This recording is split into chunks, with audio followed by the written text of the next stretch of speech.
আউযু বিল্লাহি মিনাশ শাইতানির রাজিম বিসমিল্লাহির রহমানির রহিম।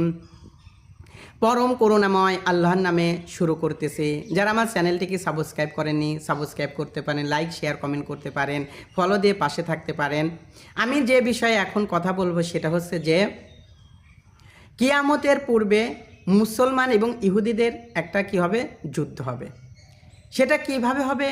রাসূলুল্লাহ সাল্লাল্লাহু আলাইহি ওয়াসাল্লাম বলেন, লা তাকমুস সাআতু হাত্তা ইউকাতিল আল মুসলিমুনা ইয়াহুদিয়া হাত্তা ইয়াখতাবিল ইয়াহুদিয়া মিউ অরিল হাজর ওয়াশ শাজারি ফায়াকুল আল হাজর ওয়াশ শাজারু ইয়া মুসলিম হাযা ইয়াহুদি কলবি তাআলা ফাকতুলহু ইল্লাল গরকদা ফাইন্নাহু মিন শাজারিল ইয়াহুদি। রাসূলুল্লাহ সাল্লাল্লাহু আলাইহি ওয়াসাল্লাম বলেন, যতদিন না ইহুদি এবং মুসলমানদের যুদ্ধ না হবে ততদিন কিয়ামত হবে না। যুদ্ধের এক পর্যায়ে ইহুদিরা পাথরের তলায়, পাহাড়ের তলায়, পাহাড়ের আড়ালে, গাছের আড়ালে তারা পলাতে থাকবে। তখন পাথর, পাহাড় তারা মুসলমানদেরকে ডেকে বলবে, ও মুসলমানেরা, আমার পিছনে একজন ইহুদি পালিয়ে আছে, তোমরা তাকে হত্যা করো।